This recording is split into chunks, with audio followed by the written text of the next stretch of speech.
Hello everyone, आज की इस वीडियो में आपका स्वागत है। आज की इस वीडियो में हम दोस्तों नेशनल इनकम के विधियाँ यानी नेशनल इनकम को कैलकुलेट करने की वीडियो के बारे में डिस्कस करने वाले हैं। तो इस वीडियो को आप एंड तक देखिए। और हाँ, अगर आपने इस चैनल को अभी तक सब्सक्राइब नहीं किया है तो जल्दी से जाइए और चैनल को सब्सक्राइब कीजिए और बेल आइकन को ऑल पे प्रेस कीजिए।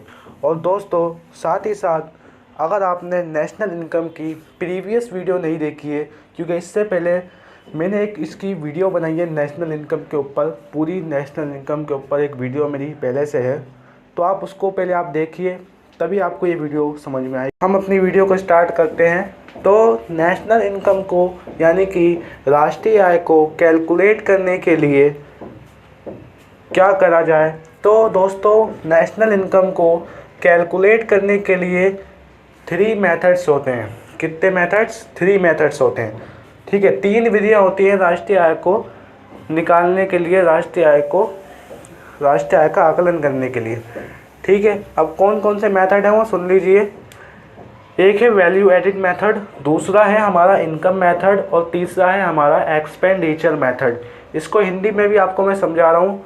जो हिंदी मीडियम के बच्चे हैं इकोनॉमिक्स के, उनके लिए भी मैं आपको समझा रहा हूँ। देखिए, वैल्यू एडिड मेथड का मतलब है मूल्य वृद्धि विधि, इनकम मेथड का मतलब है आय विधि और एक्सपेंडिचर मेथड का मतलब है व्यय विधि।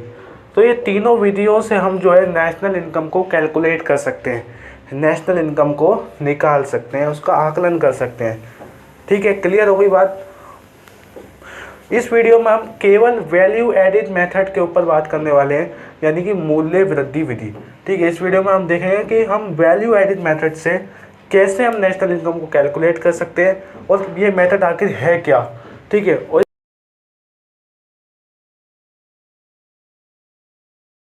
मूल्य वृद्धि विधि में होता क्या है कि एक देश के सभी उत्पादों को द्वारा की गई मूल्य वृद्धि को के रूप में राष्ट्रीय आय को मापा जाता है। ठीक है, यानी जो एक देश के उत्पादक है उन्होंने जो भी मूल्य वृद्धि की, उसी के कुल जोड़ के रूप में, उसी के रूप में हम जो है नेशनल इनकम को इसमें निकालते हैं। ठीक है, अब मूल्य वृद्धि क्या है? मूल्य वृद्धि का मतलब होता है दोस्तों उत्पाद का मूल्य और मध्यवर्ती उपभोग का अंतर। अब ये क्या है, दोनों को समझिए। इसको समझाने के लिए मैं एक एग्जांपल देता हूँ। मान लीजिए ये एक व्यक्ति है, इस व्यक्ति ने 5 रुपये की कोई चीज़ खरीदी। ठीक है, इस व्यक्ति ने उसको 10 रुपये में बेच दिया। क्लियर हो गई बात। या मान लीजिए इनने 5 रुपये की, एज एग्जाम्पल, इनने 5 रुपये की लकड़ियाँ खरीदी और 5 रुपये की लकड़ियों को इनने बना दिया कुर्सी और उस कुर्सी को इनने 10 रुपये में बेच दिया। क्लियर हो गई बात। अब ध्यान से सुनिए, उत्पाद का मूल्य इनमें से क्या होगा? ये जो 10 रुपये हैं इसके, ठीक है, ये हो गया इसका उत्पाद का मूल्य। ठीक है, इसके प्रोडक्शन की वैल्यू हो गई है।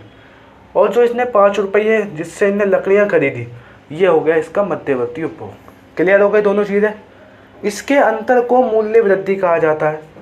10 में से 5 घटा दो, उत्पाद के मूल्य में से मध्यवर्ती उपभोग जब हम घटा देंगे तो हमारे पास 5 रुपये आ जाएगा। ये 5 रुपये क्या है? मूल्य वृद्धि।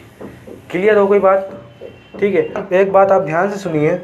एक देश के जो भी उत्पादक हैं, जो भी जिन्होंने उत्पादन किया, उत्पादन में योगदान दिया, ठीक है, उन्होंने जो भी मूल्य वृद्धि की वो किसके बराबर होती है? उन्होंने जो भी मूल्य वृद्धि की वो किसके बराबर होती है? वो होती है जीडीपी एमपी के बराबर। क्लियर हो गई बात। एक एग्जांपल के रूप समझता हूँ। मान लीजिए ये हमारा एक देश है। इस देश में मान लीजिए केवल 5 ही उत्पादक रहते हैं, 5 ही यानी प्रोड्यूसर हैं।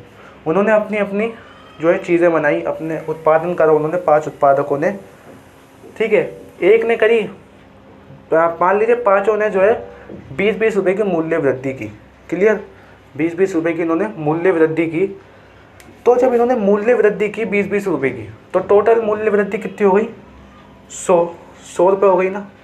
अब ये जो 100 रुपये है ये बराबर किसके? जीडीपी एमपी के। यानी मूल्य वृद्धि का जो जोड़ होगा वो जीडीपी एमपी के बराबर होगा। ये जीडीपी एमपी कह लो या मूल्य वृद्धि कह लो, बोथ आर सेम। क्लियर हो गई बात।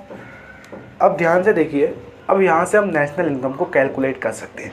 नेशनल इनकम को यहाँ से हम कैसे कैलकुलेट कर सकते हैं? GDP-MP में हमने अभी पढ़ा कि GDP-MP के बराबर क्या होगा, एक देश के सभी उत्पादकों द्वारा की गई सकल मूल्य वृद्धि, ये GDP-MP के बराबर होगा। अब इस GDP-MP के थ्रू हम जो है क्या निकाल सकते हैं, नेशनल इनकम। इसमें से हम निकाल देंगे डेप्रिसिएशन। क्या निकाल देंगे, GDP-MP में से हम डेप्रिसिएशन को माइनस कर देंगे तो हमारे पास क्या आ जाएगा, NDP-MP आ जाएगा। ठीक है, ये भी मैंने नेशनल इनकम के प्रीवियस वीडियो में बता रखा है, इसलिए आप उसको जल्दी से ज़रूर देखें उस वीडियो को, ताकि आपको ये वीडियो बहुत आसानी से समझ में आ सके। तो GDP-MP से हमें क्या निकालना है, डेप्रिसिएशन निकाल देना है, तो हमारे पास NDP-MP आ जाएगी। क्लियर हो गई बात। पिछली वीडियो में मैंने आपको बताया था इस MP को हटाने के लिए क्या करना होता है, क्योंकि ध्यान रखना नेशनल इनकम जो होती है वो NNP-FC के रूप में उसे मान्यता मिली हुई है, नॉट NNP-MP। ठीक है, अगर हमसे कहा जाए कि नेशनल इनकम को कैलकुलेट करो तो हम NNP-FC को निकालेंगे। बात आ गई समझ में। तो NNP-FC, ठीक है, इसको निकालना है हमें। तो हमने जो है क्या निकाल दिया, NDP-MP आ गया था, उसमें से हम जो है अब ये से हम FC बनाना है, NDP-MP को FC बनाना है। इसके लिए हम क्या करेंगे, शुद्ध अप्रत्यक्ष कर यानी कि नेट इनडायरेक्ट टैक्सेस को माइनस कर देंगे। ध्यान रखना MP को जब FC में बदलना होता है तो NIT यानी कि नेट इनडायरेक्ट टैक्स को माइनस कर देते हैं, और इसके अपोजिट अगर हमें FC को MP में चेंज करना हो तो हम जो है NIT को जोड़ देते हैं। बात क्लियर हो गई। अब हमने जो है NIT माइनस कर दिया, जब हम NIT इसमें माइनस कर देंगे तो हमारे पास क्या आ जाएगा, NDP-FC।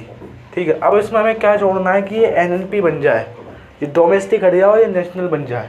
तो इसके लिए हमें विदेशों से प्राप्त शुद्ध कारक आय यानी कि net factor income from abroad को ऐड कर देना है, और जैसे हम इसको ऐड करेंगे हमारे पास NNP-FC यानी कि नेशनल इनकम निकल कर आ जाएगी। तो दोस्तों ये था इसका स्ट्रक्चर, ये फॉर्मूला था कि हम इसको कैसे कैलकुलेट कर सकते हैं।